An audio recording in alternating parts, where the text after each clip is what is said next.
संध्याकाळचे 6 वाजले होते. ऑफिसमधून परत आलेली स्वरा सोफ्यावर बसून मोबाईल पाहत होती. वयाच्या 25व्या वर्षी स्वराचं एक लग्न जवळजवळ ठरलं होतं. मुलगा चांगल्या नोकरीवर होता. दोन्ही कुटुंबाची पसंती होती. पण लग्नाच्या काही दिवस आधी मुलाच्या घरच्यांनी हुंड्याची मागणी केली. स्वराने स्वाभिमानाशी तडजोड करण्यास नकार दिला आणि ते नातं मोडलं. त्यानंतर अनेक स्थळं आली. कोणाला नोकरी करणारी मुलगी नको होती, कोणाला मोठा हुंडा हवा होता, तर काहींना तिचं स्पष्ट बोलणं आवडत नव्हतं. एकामागून एक स्थळं मोडत गेली आणि बघता बघता ती 30 वर्षांची झाली. घरच्यांना तिची काळजी वाटत होती, पण स्वराला फक्त लग्नासाठी लग्न करायचं नव्हतं. तिला आयुष्यभर साथ देणारा जोडीदार हवा होता. तेवढ्यात तिची वहिनी पूजा चहाचा कप घेऊन आली. काय स्वरा, पुन्हा एक स्थळ नाकारलंस म्हणे? स्वराने उत्तर दिले नाही. पूजा हसत म्हणाली, आता वय बघितलंस का स्वतःचं? 30 वर्षांची झालीस, अजून किती राजकुमाराची वाट पाहणार आहेस? हे ऐकताच स्वराचा चेहरा पडला.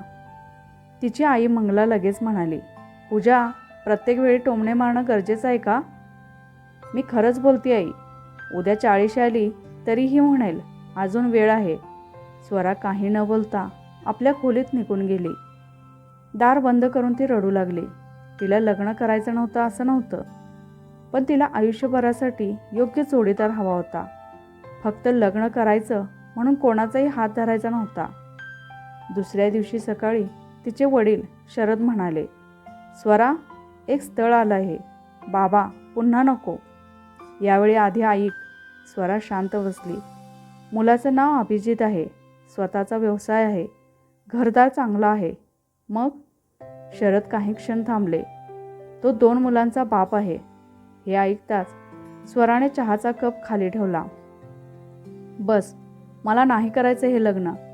अगं पण बाबा, माझा निर्णय अंतिम आहे, असं म्हणत ती उठून गेली. 2 दिवसांनी अभिजितच्या घरून पुन्हा फोन आला.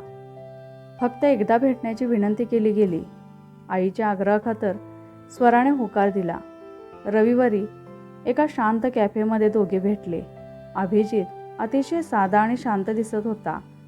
काही मिनिटे दोघे गप्प बसले. शेवटी स्वराच म्हणाली, मी सरळ बोलते. बोला. तुम्ही 2 मुलांचे वडील आहात. हो. मग मला हे लग्न मान्य नाही. अभिजितने तिच्याकडे शांतपणे पाहिलं. कारण? माझ्या आयुष्याबद्दल काही स्वप्न आहेत. समजलं. त्याने कोणताही वाद घातला नाही. उलट तो म्हणाला, मी तुमचा निर्णय मान्य करतो. स्वरा उठणार इतक्यात तो म्हणाला, फक्त एक विनंती आहे. काय? एकदा माझ्या घरी या. मुलांना भेटा. मग कायमचा निर्णय घ्या. स्वरा थोडी विचारात पडली. शेवटी तिने होकार दिला. दुसऱ्या दिवशी ती अभिजितच्या घरी गेली. दार उघडताच 2 लहान मुलं धावत आली. बाबा, बाबा आले. दोघेही अभिजितला बिलगले. एक मुलगा 7 वर्षांचा होता, तर मुलगी 5 वर्षांची. दोघांच्या चेहऱ्यावर निरागस हसू होतं. स्वरा त्यांच्याकडे पाहत राहिली. तिला आश्चर्य वाटलं, कारण मुलांच्या चेहऱ्यात अभिजितचा कोणताही अंश दिसत नव्हता. तेवढ्यात मुलगी तिचा हात पकडून म्हणाली, ताई, तुम्ही पण आमच्यासोबत खेळणार का? स्वरा न कळत हसली. 2 तास कसे गेले ते तिलाच समजलं नाही. घरी परतताना तिच्या मनात विचित्र गोंधळ होता. रात्री झोपताना ती सतत त्या मुलांचाच विचार करत होती. काही दिवसांनी पुन्हा भेट झाली. मग आणखी एक. हळूहळू स्वराचा अभिजितबद्दलचा दृष्टिकोन बदलू लागला. तो प्रामाणिक वाटत होता. मुलांवर जीवापाड प्रेम करणारा वाटत होता. शेवटी तिने होकार दिला. घरात आनंदाची लाट पसरली. पूजा वहिनी मात्र नाराज होती. काय मिळालं तुला? 2 मुलांचा बापच मिळाला का? स्वरा फक्त हसली. लग्नाची तयारी सुरू झाली. थाटामाटात लग्न झालं. मुलंही खूप खुश होती. लग्नानंतर पहिल्याच रात्री अभिजितने कपाटातून एक फाईल काढली. ती स्वराच्या हातात देत म्हणाला, हे वाच. आत्ता? हो, कारण हे सत्य तुला माहीत असणं गरजेचं आहे. स्वराने फाईल उघडली. पहिल्या पानावर जन्मदाखले होते. ती वाचताच तिचे डोळे विस्पारले. कारण त्या दोन्ही मुलांच्या वडिलांच्या जागी अभिजितचं नाव नव्हतं. हे काय आहे? तिचा आवाज थरथरत होता. अभिजितच्या डोळ्यात पाणी आलं. तो म्हणाला, स्वरा, ती मुलं माझी नाहीत. हे ऐकताच तिच्या पायाखालची जमीन सरकली. स्वराच्या हातातून फाईल जवळजवळ खाली पडली. काय म्हणालात तुम्ही? अभिजितने दीर्घ श्वास घेतला. हो स्वरा, ती मुलं माझी नाहीत. काही क्षण खोलीत शांतता पसरली. स्वराला काहीच समजत नव्हतं. मग तुम्ही सगळ्यांना खोटं का सांगितलं? कारण माझ्याकडे दुसरा पर्याय नव्हता. अभिजित खिडकीजवळ जाऊन उभा राहिला. त्याच्या डोळ्यात जुन्या आठवणी दाटून आल्या होत्या. 5 वर्षांपूर्वी माझा एक जिवलग मित्र होता, समीर. आम्ही कॉलेजपासून एकत्र होतो. समीर आणि त्याची पत्नी सायली माझ्या कुटुंबासारखेच होते. स्वरा शांतपणे ऐकत होती. एक दिवस ते दोघे मुलांसोबत फिरायला गेले होते, पण परत आलेच नाहीत. स्वराचा श्वास अडकला. अपघात झाला होता. समीर आणि सायली जागीच गेले. मुलं मात्र वाचली. अभिजितचा आवाज भरून आला. त्यावेळी आरव 2 वर्षांचा होता आणि अन्वी अवघी काही महिन्यांची. स्वराच्या डोळ्यातही पाणी आलं. मग सुरू झाला नातेवाईकांचा खेळ. सगळ्यांना समीरची संपत्ती हवी होती, पण मुलांची जबाबदारी नको होती. एकाने म्हटलं, आम्ही सांभाळू शकत नाही. दुसऱ्याने म्हटलं, आमच्याकडे जागा नाही. तिसऱ्याने तर मुलांना अनाथ आश्रमात पाठवायचा सल्ला दिला. स्वराच्या अंगावर काटा आला आणि तेव्हा मी निर्णय घेतला. त्या मुलांना मी माझ्या घरी आणलं. मी त्यांचा बाप नाही, पण त्यांना बापाची कमतरता जाणवू देणार नाही. स्वरा त्याच्याकडे पाहतच राहिली. त्या क्षणी तिच्या मनात अभिजितबद्दलचा आदर कित्येक पटीने वाढला. मग तुम्ही लग्न का केलं नाही आधी? अभिजित कडवट हसला. अनेक मुली पाहायला आल्या, पण 2 मुलांची जबाबदारी ऐकताच निघून गेल्या. काहीने तर सरळ मला मूर्ख म्हटलं. तू दुसऱ्यांच्या मुलांसाठी स्वतःचं आयुष्य खराब करतोयस, असं म्हणाले. स्वराच्या डोळ्यात अपराधीपणा उतरला, कारण तिनेही सुरुवातीला तेच केलं होतं. अभिजित पुढे म्हणाला, तुझ्याबद्दल मात्र मला वेगळं वाटलं. का? कारण तू निर्णय घेण्याआधी विचार करतेस, आणि म्हणूनच मला वाटलं तू सत्य समजून घेशील. स्वराच्या डोळ्यात अश्रू आले. ती उठली आणि हळूच म्हणाली, मला माफ करा. कशासाठी? मी सुद्धा तुमच्याबद्दल चुकीचा विचार केला. अभिजित हसला. आता भूतकाळ विसर. त्या रात्री स्वराला झोप लागली नाही. सतत आरव आणि अन्वीचे चेहरे तिच्यासमोर येत होते. दुसऱ्या दिवशी सकाळी ती लवकर उठली. किचनमध्ये गेली. मुलांसाठी नाश्ता तयार केला. आरव आणि अन्वी टेबलवर बसले होते. अन्वीने विचारलं, तुम्ही आता आमच्यासोबतच राहणार? स्वरा हसली.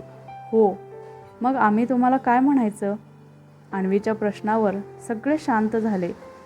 क्षणभरानंतर मुलगी हळूच म्हणाली, आई म्हणू का? स्वराच्या डोळ्यात अश्रू आले. तिने अन्वीला मिठी मारली. हो बाळा. तेवढ्यात अभिजितच्या डोळ्यातही पाणी आलं. घरात पहिल्यांदाच खरं कुटुंब तयार झाल्यासारखं वाटत होतं, पण नेतीला अजून काही वेगळंच मंजूर होतं. 2 महिने आनंदात गेले. सगळं सुरळीत चाललं होतं. एका दुपारी अचानक दारावर पेल वाजली. स्वराने दार उघडलं. बाहेर एक श्रीमंत दिसणारी स्त्री उभी होती. तिच्या चेहऱ्यावर विचित्र आत्मविश्वास होता. कोण पाहिजे?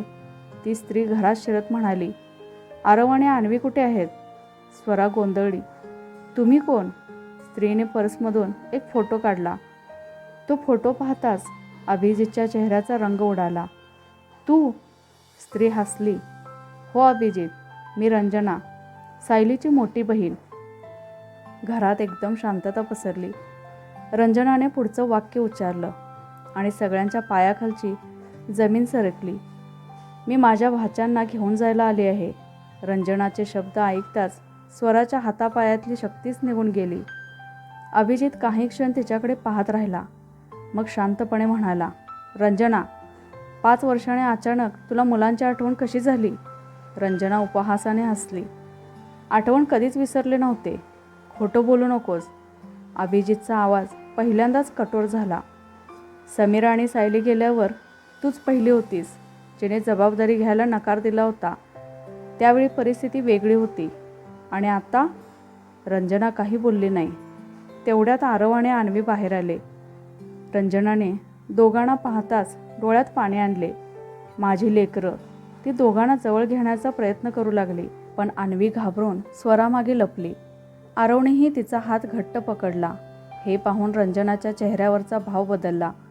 ती काही न बोलता निघून गेली, पण जाताना एकच वाक्य बोलली, मी परत येईन. त्या रात्री घरात कोणीही नीट जेवलं नाही. स्वराने अभिजितला विचारलं, ती खरंच मुलांना घेऊन जाऊ शकते का? अभिजित गंभीर झाला. कायदेशीर लढाई करू शकते, पण अचानक आता का? मलाही तेच समजत नाही. 2 दिवसांनी एक मोठा धक्का बसला. अभिजितच्या घरी कोर्टाची नोटीस आली. रंजनाने मुलांच्या ताब्यासाठी केस दाखल केली होती. स्वरा अवाक झाली. आरव आणि अन्वीला काहीच समजत नव्हते, पण घरातलं बदललेलं वातावरण त्यांना जाणवत होतं. त्या रात्री अन्वी रडत स्वराकडे आली. आई, काय झालं बाळा? ती बाया आम्हाला तुमच्यापासून दूर नेणार आहे का? स्वराच्या डोळ्यात पाणी आलं. तिने तिला मिठीत घेतलं. कोणीही तुम्हाला आमच्यापासून दूर नेऊ शकत नाही. पण तिच्याच मनात भीतीचं वादळ उठलं होतं. काही दिवसांनी कोर्टाची पहिली तारीख आली. रंजनाने महागडे वकील उभे केले होते. ती स्वतःला मुलांची एकमेव रक्ताची नातेवाईक असल्याचं सांगत होती. तिचा वकील म्हणाला, मुलांच्या भविष्यासाठी त्यांना त्यांच्या नातेवाईकांकडे दिलं पाहिजे. स्वरा आणि अभिजित एकमेकांकडे पाहू लागले. तेवढ्यात अभिजितचा वकील उभा राहिला. 5 वर्ष ही मुलं कुठं होती? कोण वाढवत होतं त्यांना? कोण त्यांच्या शिक्षणाचा खर्च करत होतं? कोर्टात शांतता पसरली. रंजनाकडे त्याचं उत्तर नव्हतं.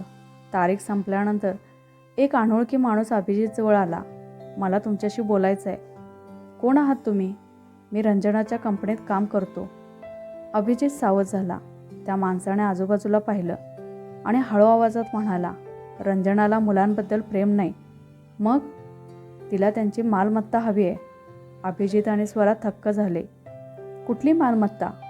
समीरने मृत्यूपूर्वी मोठी गुंतवणूक केली होती. आज तिची किंमत कोट्यावधी रुपयांमध्ये आहे. स्वराच्या पायाखालची जमीन सरकली. म्हणजे रंजना मुलांसाठी नाही तर पैशासाठी आली होती. त्या रात्री अभिजित जुन्या कागदपत्रांची तपासणी करू लागला. एक फाईल उघडताच त्याला एक सीलबंद लिफाफा दिसला. तो समीरच्या हस्ताक्षरात होता. फक्त गरज पडल्यास उघड. अभिजितचे हात थरथरू लागले. त्याने लिफाफा उघडला. आत एक पत्र होतं. समीरने मृत्यूपूर्वी लिहिलेलं. पत्र वाचताच अभिजितच्या चेहऱ्याचा रंग उडाला. डोळे विस्पारले गेले. स्वरा घाबरून म्हणाली, काय झालं? अभिजितने थरथरत्या आवाजात उत्तर दिलं, स्वरा, हे अशक्य आहे. काय लिहिलंय? अभिजितच्या डोळ्यात धक्का, वेदना आणि अविश्वास एकाच वेळी दिसत होता. कारण त्या पत्रात समीरने एक असं रहस्य लिहिलं होतं जे रंजनाचं संपूर्ण आयुष्य उद्ध्वस्त करू शकत होतं. काय लिहिलंय त्या पत्रात? स्वराचा आवाज थरथरत होता. अभिजित काही क्षण शांत बसला. त्याचे डोळे पत्रावर खिळले होते.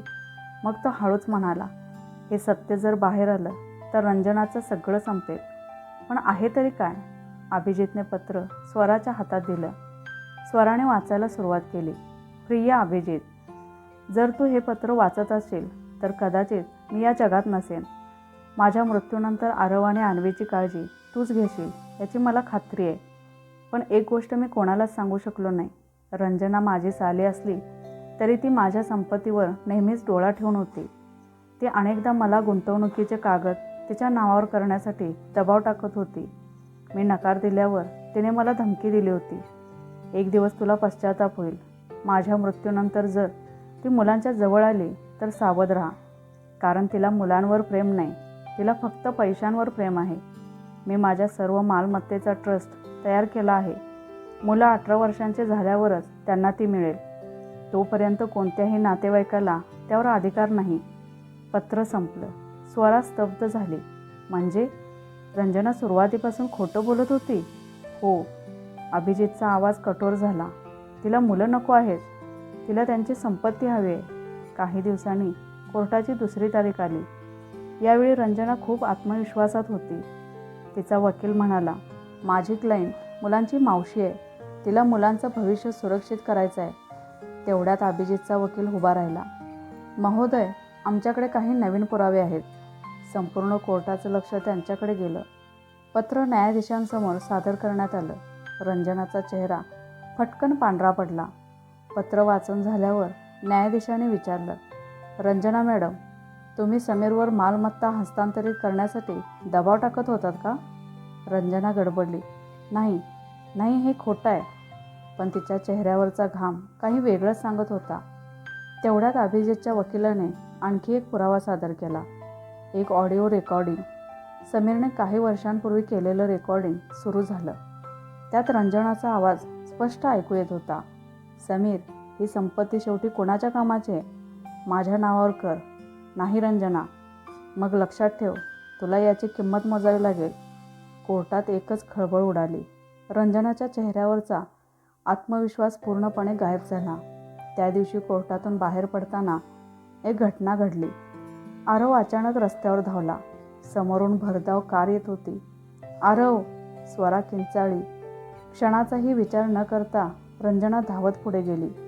तिने आरवला ढकलून बाजूला केलं, पण स्वतः कारच्या धडकेत खाली कोसळली. सगळे धावत तिच्याजवळ गेले. रंजनाच्या डोक्यातून रक्त वाहत होतं. ती शुद्धीत होती. तिने आरवचा हात पकडला आणि रडत म्हणाली, मला माफ कर बाळा. स्वरा आणि अभिजित आश्चर्याने तिच्याकडे पाहत राहिले. रुग्णालयात दाखल केल्यानंतर रंजनाने एक धक्कादायक कबुली दिली. हो, मला पैशांचा मोह झाला होता. मी चुकीचे होते. पण मी मुलांचा तिरस्कार करत नव्हते. तिच्या डोळ्यातून अश्रू वाहू लागले. माझा स्वतःचा मुलगा लहानपणी गेला होता. त्या दुःखामुळे मी खूप कठोर झाले आणि हळूहळू पैशांच्या मागे धावू लागले. स्वरा शांतपणे ऐकत होती. पण आज आरवला मरताना पाहिलं आणि मला जाणवलं, पैसा काहीच नाही. काही आठवड्यांनी अंतिम निकालाचा दिवस आला.